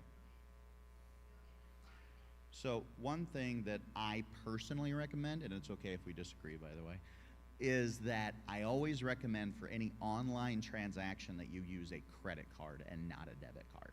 And let me tell you why. It's one really simple reason why. You are using the bank's money, not yours. When you borrow that $50, that $100 on a credit card, the bank is actually lending them that money, and they will bill you for that. So they are self-incentivized to go get their money back. Now, good people, I'm sure that they'll help you. I'm not arguing that. But just in general, that's what I recommend for online transactions, okay? And that's just the way I see it. Now, Dave Ramsey would disagree with me, and Dave Ramsey's a millionaire, and I'm not. But just my experience. Yes. Right. Yeah. Again, I like using the bank's money versus mine. So I know a lot of people have this thing against credit cards, but just for online stuff, I'm a big advocate. So I don't recommend them to get your airline miles or anything silly like that, just for protection reasons. All right. So again, don't panic, don't rush. If you're not sure, always ask. All right. Let's look at a fake virus warning. This is one of many. Okay? I just want to point out some general things that are true of all these kinds of scams. Let's say you're on your phone, your tablet, or your computer, laptop or desktop, doesn't matter. Something like this might pop up, okay? I guarantee you that anything that looks like this or has information like this is a scam. Real antivirus software does not try to scare you. It tries to inform you. So look at the language here. Okay? Also, warnings like this, some of you mentioned earlier, some of the other speakers mentioned earlier, that it will be accompanied by sounds like police sirens, or a voice will say, your computer is compromised, woo, woo, woo. Like, I've seen it all, okay? All of that is meant to scare you, to elicit an emotional response. Again, do not panic. There is nothing you need to do immediately in any situation. Haste makes waste, okay? Those old cliches, those old truths still hold true in the digital world. So I want to point out to you some things. It'll say things like, it has detected so many viruses, and there's cookies, and your system's crashing, and all this stuff's going to happen. And the ridiculous statement I love on here is that button that says, I don't want to be safe. Okay? No legitimate antivirus company is going to have stupidity like that. Again, if we stop, we don't panic, we think through this, we'll realize this is stupid. This is something a junior hire wrote, okay? And I love junior hires. Like, I'm really into youth ministry and I love kids. But this is not a serious warning, okay? And also, no legitimate antivirus company will put police sounds or sirens or speak to you over your speakers, okay? That's just not something that happens. Also, you should know what antivirus you have on your tablet or your laptop, okay? And so you should be able to recognize what it is. And if you're not familiar, then talk to an IT person like me or whoever you trust to help you know that stuff in advance. All right, let's talk about ransomware. I don't think this is one we've talked about yet. This is potentially real trouble. Let me tell you why. Encryption has gotten way better in the last 10 years. It used to be that a guy like me could decrypt anything. And now it's gotten so complex that not even somebody who understands cryptography and knows how to do that stuff can necessarily break it.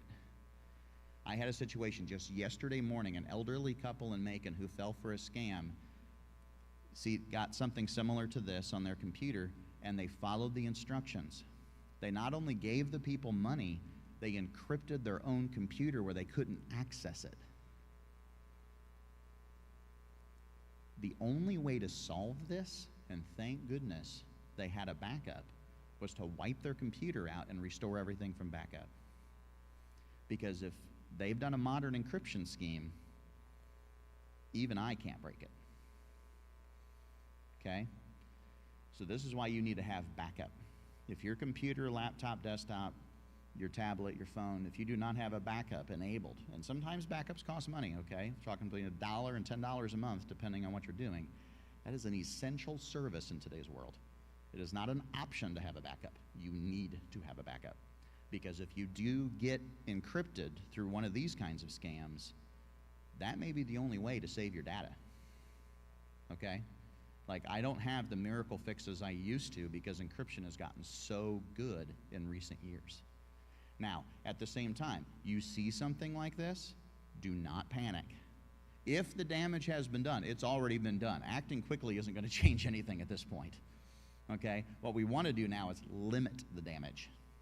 Does that make sense? We don't want to make things worse. Making things worse is sending these people money, okay? Thankfully, I was able to get a backup and restore these people data, call their bank, and stop everything. So hopefully they'll get their money back. Hopefully they're fine. But, man, crazy, all right? And these people are 87 and 88 years old. And they're pretty tech savvy for their age, actually. They own tablets and phones and computers, and they use them pretty well. But this is something they hadn't seen before, and it caught them off guard. And you know what? I can be caught off guard, too. Nobody's immune. All right, technical support scams. Microsoft, nor pretty much any other company nowadays, has a consumer technical support number. That's just not a thing, okay? If you go buy a computer from Walmart, like an Acer desktop or something like that, or a laptop, have you ever tried to call one of their technical support lines? If you have, you've probably noticed they're pretty much worthless, okay? And second of all, Microsoft itself has never had a consumer support hotline. You cannot actually call Microsoft as a consumer and get support. You are supposed to get support through the people you bought the computer from or the device from. So there's no universe in which something like this is legitimate. Does that make sense? Okay? There is no such thing as calling a phone number and getting support as a consumer on almost any modern device. And that may sound terrible. I'm just telling you this is the modern world. Did you notice like 20 years ago they stopped including instruction manuals with almost everything? They just assume you will know how to use it. And if you need help, you're not going to get it through Microsoft. Now, that's just the way it is. I'm not saying it's right. I'm saying that's the way it is. So there's no universe in which calling a number that pops up on your screen is ever legitimate. It's just not a thing. Okay? Does that make sense to everybody? I know that sounds kind of negative and terrible, but I'm just being honest with you. All right? Fake Microsoft scam. This one is when it pops up and it says it's from Microsoft. Okay? Let me tell you something else about Microsoft. Not only can you not call them, they will never call you. Again, Microsoft does not have a consumer-facing customer support. They have business support that people pay for monthly. That's it. And that's true for a lot of major companies. Okay? You're supposed to get support from the people you bought it from. If you buy an Acer computer from Walmart, not ripping on Acer or Walmart, but do you think Walmart knows anything about that computer? No. And if you call Acer, you're probably going to talk to somebody in Afghanistan that you can't understand. When you pay $300 or $400 for a device, I'm not trying to be difficult, but you're not going to get free support from anyone. That's just a fact, okay? If you don't buy support with the machine at the time you buy it, then you're going to pay for it after the fact. It's one way or the other. And I get a lot of resistance from this because people are like, well, I bought it, they should support it, it has a 1-year warranty. Look, if it's dead out of the box, they'll do something about it. Past that, you're on your own. That's why you need to know somebody, whoever that is, to help you in these kinds of situations, okay? Does that make sense to everyone? I know I hate being negative. I'm not a negative person. I have to sometimes be the bearer of bad news, okay? That's just the way this works. All right, some fake virus warnings. This is a very common one on phones, okay? And just look at the language here, okay? We've noticed that your iPhone is 31.3% damaged by 15 instances of malicious code.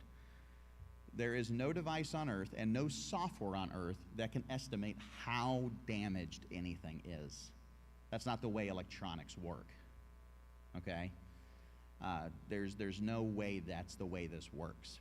So if you see anything about how your device is so damaged or that there's exactly 15 malicious pieces of code or something like this, that should throw a red flag, okay? And also the timer, the 5:13 minutes remaining, again, that's designed to elicit a panicked emotional response. Anything that makes you want to be in a rush is bad and scammy. It's that simple, okay? I'm gonna keep moving here. All right, this is one this is so sad.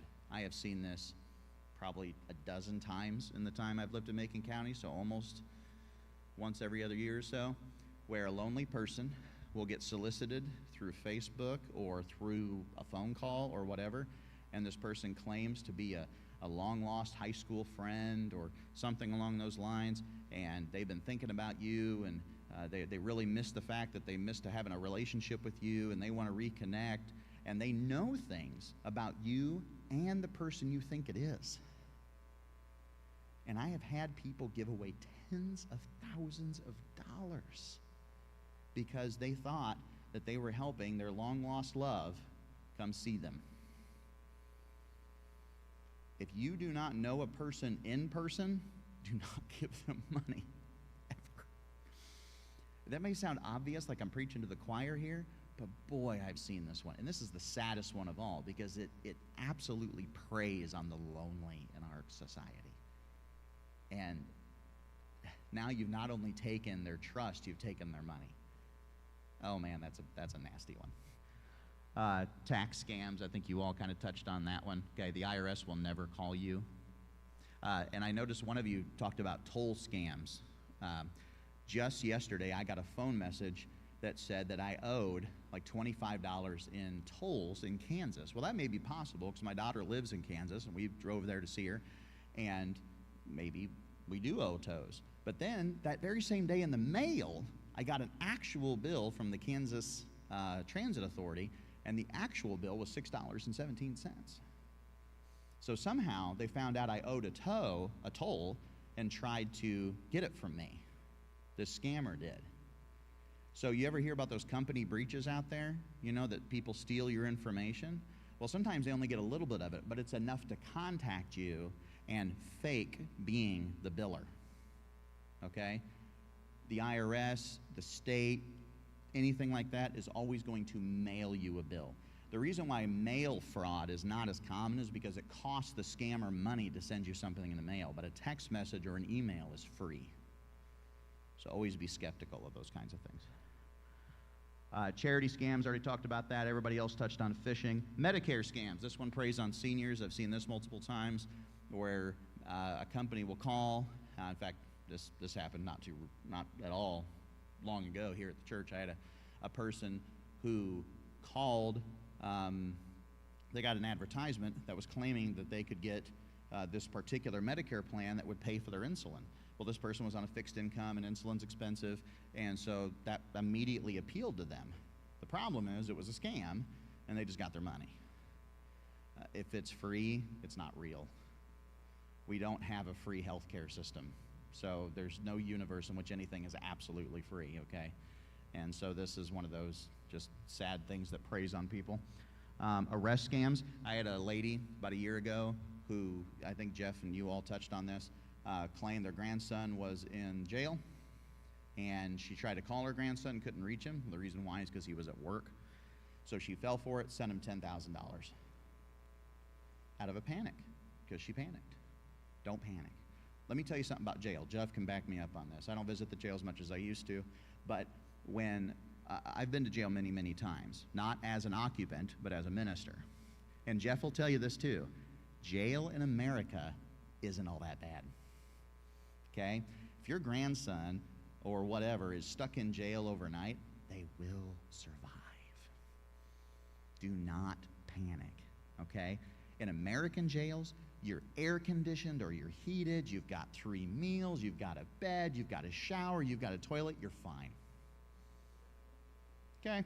You're fine. And if your kid has done something stupid or your grandkid has done something stupid, I think 2 or 3 weeks in jail can do a lot of good. And Jeff's like, yeah. And you know why that is, by the way? Because all you have time to do in jail is think about the stupid thing you did and how you don't want to come back. So I've already told my kids, you end up in jail, you'll be fine. Okay? It's just not that bad. Prison, you might have something to worry about. But your local jail is not a dangerous place. It may be boring and annoying and smelly. Not the Macon County Jail. It's actually pretty new and pretty nice. But they'll be fine. There's no reason to panic over jail. Okay? All right. I'm going to keep moving because we're pretty much out of time here. So here's some other examples. The one I want to point out here is number 2. You have been selected. You are special. You've won the sweepstakes, I think Jeff mentioned. Another one was they called me and they said, if you can answer these 3 questions, you've won a free cruise. No. Okay? Nobody cares about your knowledge in exchange for free stuff. It's just, no. It's a scam. All right, keep going. Okay, they want you to pay by cash, crypto, Bitcoin, gift cards. We already talked about that. Now, this is one of those misconceptions that I try to clear up as an IT person. Cash is obviously legitimate, but have people been committing fraud with cash since the beginning of time? Yes. Okay? Not all crypto is a scam. But if somebody wants you to pay with crypto and you've never dealt with crypto, it's a scam. Okay? There are legitimate uses for that. Not everybody agrees with me. I'm coming at it from a technical IT perspective. There are advantages to certain kinds of crypto, mainly just Bitcoin. But just like dollars, can you commit fraud with crypto and Bitcoin? Absolutely. I had a lady lose $800 to a Bitcoin, a fraudulent Bitcoin transaction just a couple weeks ago. So again, if you're not already dealing in it, it's a scam. And if you are dealing in it, you need to know what you're doing. Okay? That world is not for the novice. Threats. I think Jeff covered this too. Somebody threatens you, it's not real. Okay?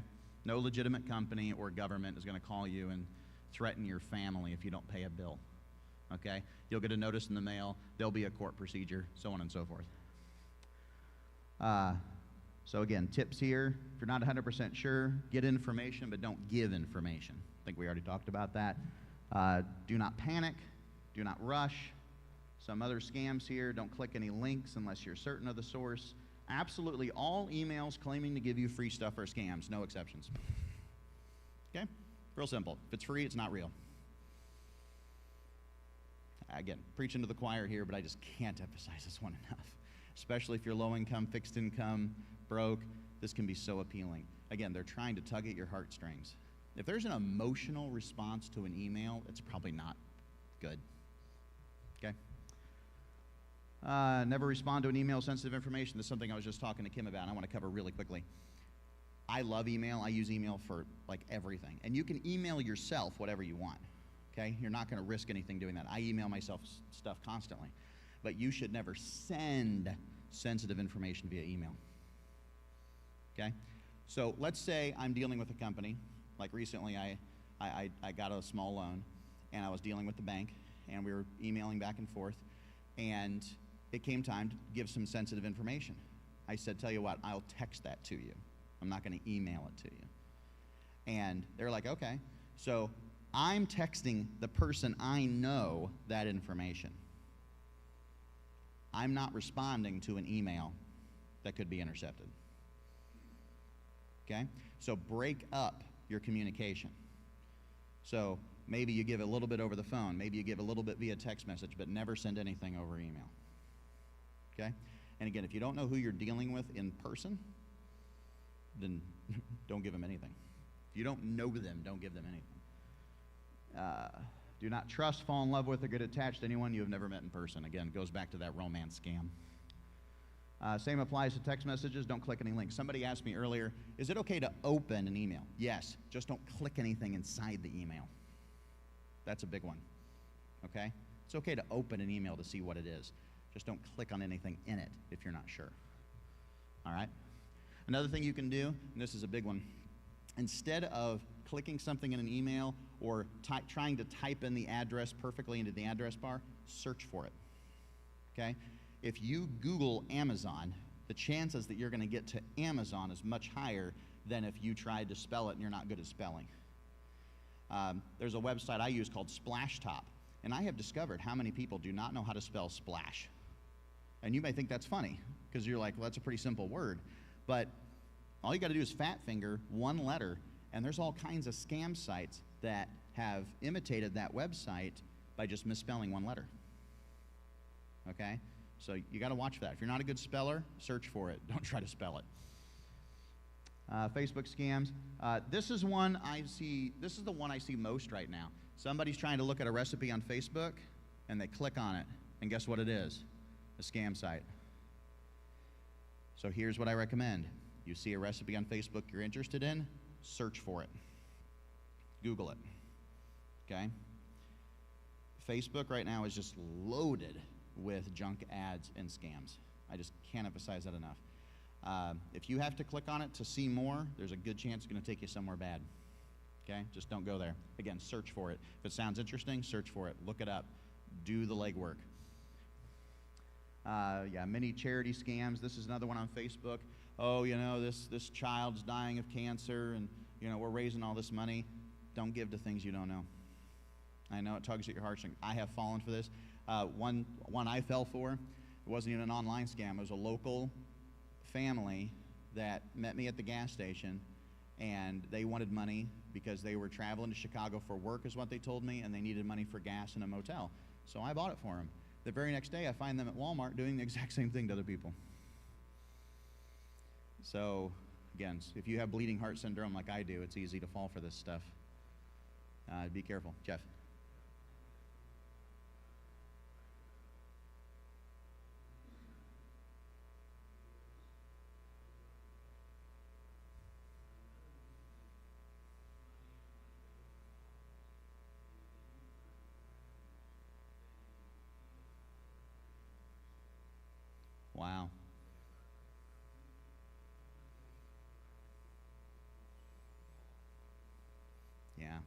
And I've seen people give to puppy scams and all. Like, again, if you don't know it, don't give to it. I've fallen for that. I've been duped. If anything looks too good to be true on the Facebook Marketplace, Facebook Marketplace can be a lot of fun. But here's what I learned. My dad taught me this. You want a good deal. But if it's a great deal, it's probably a scam. Do you know the difference? Okay? 10, 20, even 30% off may happen. 90% off does not happen. Okay? It just doesn't.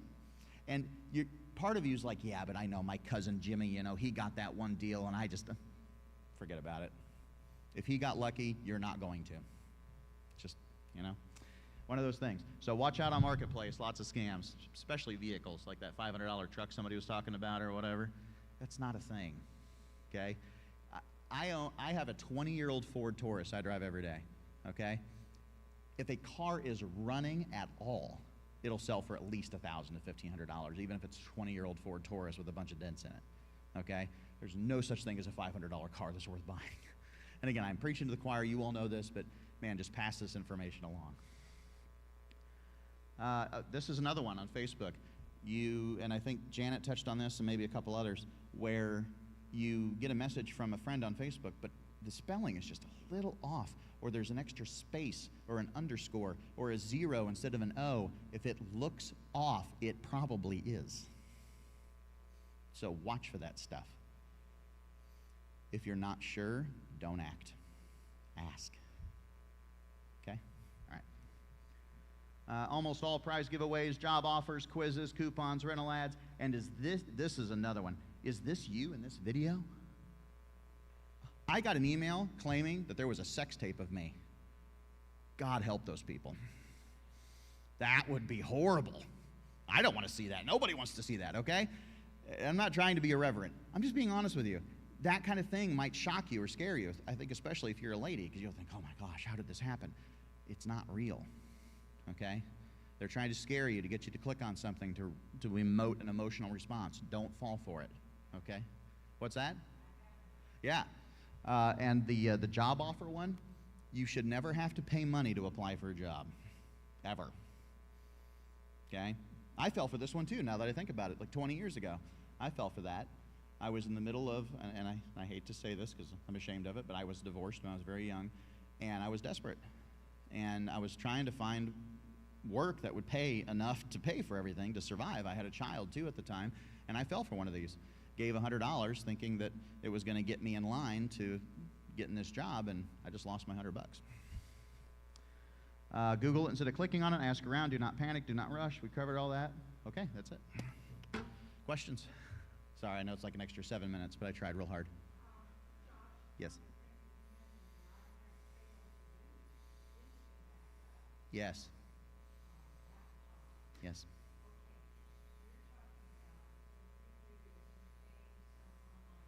Yes. Okay. So you can do that. I don't recommend it because most people aren't disciplined enough to do it themselves. To do it often enough. And also, I had a lady one time who she went to graveyards and she did imprints of the tombs, and she took pictures of them and she indexed it all, and she didn't want to pay an online service $7, $8 a month for online backup. She was just, frugal. Okay. When you've done this, she spent a lot of money doing this and a lot of time. She had an exterior hard drive that she backed it up to, and she accidentally knocked over her exterior hard drive, and hard drives are very sensitive pieces of equipment. You should, by the way, always get an external SSD nowadays. Do not buy external hard drives. SSDs, solid state drives, okay? Because they're not fragile like hard drives are. But anyway, she knocked it over. This is before the days of SSDs. She knocked it over, and it broke. And she's like, well, it's just my backup, no big deal. Turned out she had only saved it to that. Now, I was able to do some data recovery and get about 2/3 of it back. But she had been doing this for years. 1/3 of her data was gone. And at that moment, she would have paid any amount of money to have it back. So don't be cheap about backups. There are some things you just have to pay for. Your iPhone, like I've had a ton of people with iPhones recently come up to me and say, my iPhone says it's full, and they want $1 a month to expand my storage. You need to do that. You know why?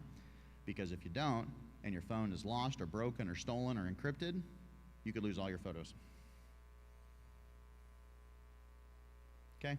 $1 a month is worth your peace of mind. I'm going to say this without trying to be angry. It's $1 a month. Do it. Online backup for your desktop or laptop, $7 or $8 a month. Do it. It's just smart, okay? You will wish the day it happens to you, because it's happened to me, the day it happens to you and you need that backup, you will have paid any amount of money for it. Back when I was in business, I would back up people's stuff without them even paying for me because they didn't want to pay for it. And then I can't tell you how many times they called me in a panic. Well, it turns out I have been backing up your computer this entire time, and you owe me 36 months now. And they never were mad. Never. I had a law firm one time pay me $1,000 because they refused to do a backup. So I backed it up without their knowledge. If that's illegal, arrest me. But I did it anyway, and I saved their law firm. $1,000. Okay, don't argue with me about this. Get a backup. If you need me to point my finger at you and get mad, I'll do it. Okay, all right, yes, Kim.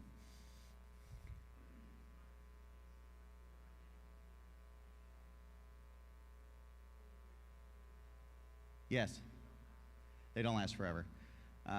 Yeah, if your computer is used on a regular basis and it's more than 7 years old, you're gambling. If it's more than 10 years old, you are, okay. I had a guy, this just happened last year. I had a guy who owned a business who used the same computer for 19 years. How in the world it was still alive was beyond me. But he was one of those frugal types that just would not spend a dime on anything that was still working, and it crashed. Lost all his data. I've been out of business for 10 years. I don't back up people's stuff anymore. And there was nothing I could do.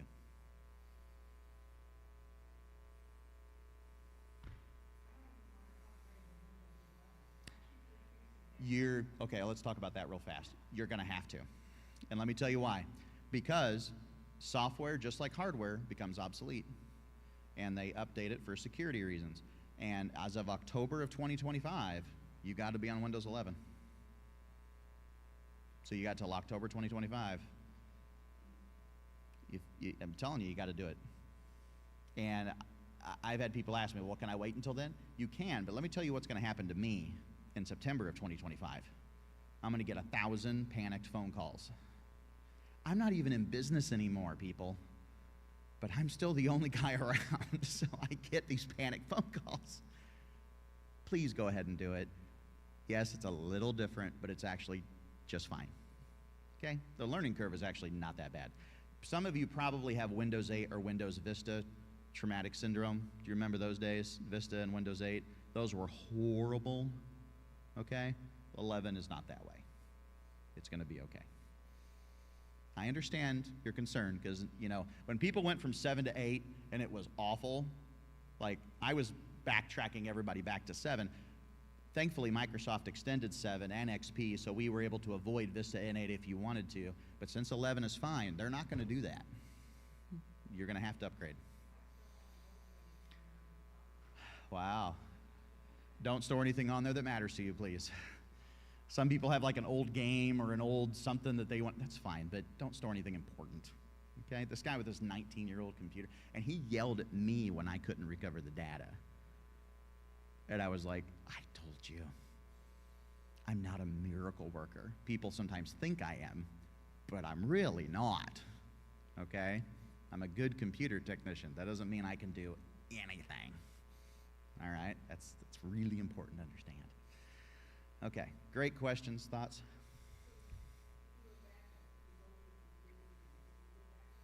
So the company I recommend for residential people, for non-businesses, is called Carbonite. I don't make any money from Carbonite. I'm not here to sell you anything at all, okay? If you come to church here, I don't even charge you for my time. So if you're looking for a church home and you want a free computer technician, come on down.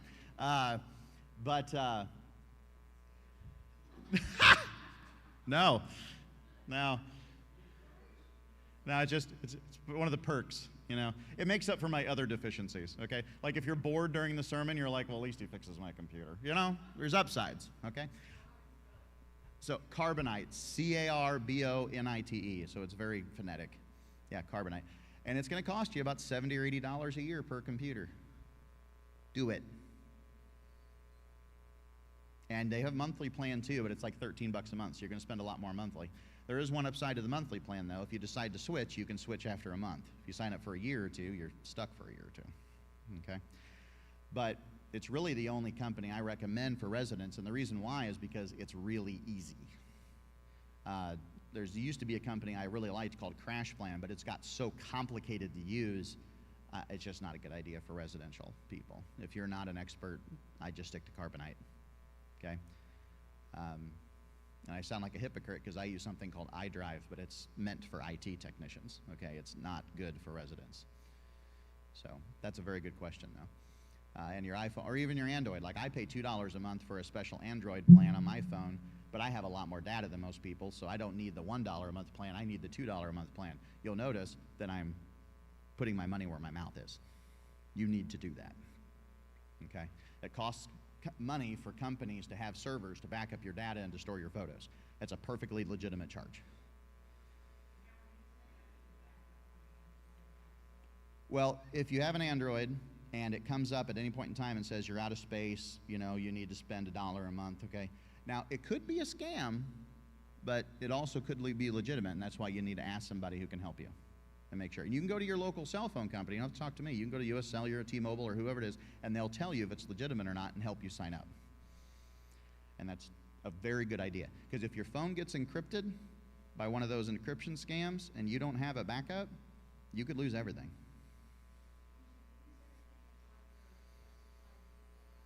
If they encrypt it, if that scam encrypts it, there is no way out of this. You need a backup.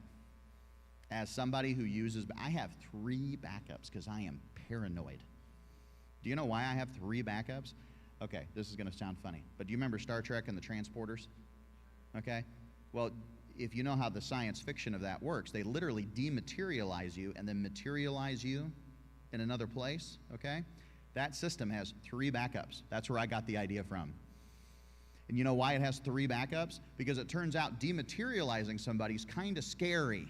You want to make sure they appear on the other side the way they're supposed to. Well, your data is dematerialized information about you, and you need to have at least 1 backup, please. Okay? Please help your poor computer technician have a backup. That'd be great. Yes. Yeah. Ooh, that's old. Okay, sorry. You're young, but that's old.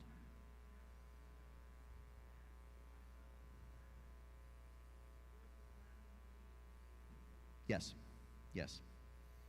But you're probably not going to be able to upgrade 7 to 11. You're probably going to need a new computer.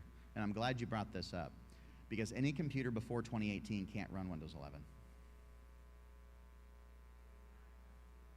Yes, but it will read your data. We can transfer it over. Yes. Yes, I can help you out with that. That's totally doable. Yep, no problem. All right. Well, we're way past time, so anybody else before we close? Because I feel bad about keeping anybody past time. Kim? Oh, yeah, passwords, real fast, about how to keep passwords safe. So I have a spreadsheet that I keep my passwords in, but I don't keep them all in any one place. Okay? You ever hear that phrase, don't put all your eggs in one basket? You should keep very sensitive passwords written down on paper in a safe or a safe deposit box. The most crucial ones. If you put them in a computer spreadsheet and somebody gets you on a virus or encrypts your data, guess what they have? Yeah, they have it. Okay? The really important sensitive stuff, do not trust to your computer or your phone. I'm sorry to tell you that, but that's just the truth. I'm speaking from somebody who's a technology guy. You should write that stuff down on paper, probably 2 or 3 different times, and put it in 2 or 3 different places. And you should tell at least one person you really trust where it is. And the reason why is because what if you become incapacitated or die? Somebody has to know where that information is. Okay? So in my case, my wife knows and my dad knows. Okay? They can get to anything that's really important about me. So, great question. Anything else? I'm very sorry to keep you late. All right, I think we should close with prayer. Does that sound good? We should invite God to bless us and all this crazy stuff we've talked about today and help our friends too. Heavenly Father, we come before you right now, and we're so thankful, Lord. I'm so thankful that the ladies from the bank, that Jeff came, that we've had this time of Q&A. And, Lord, this small group right now could change a lot of lives, could help a lot of people. So please bless them. Please help them do so. Let this word spread. Let this video spread online so that people can really be well informed about this information, Lord. Tomorrow is Sunday. May we be in your house. May we worship you and your Son. May we do what you want us to do. Please give us the energy to do so, and let us encourage each other while we do it. And we pray this in your Son's name. Amen. Thank you all.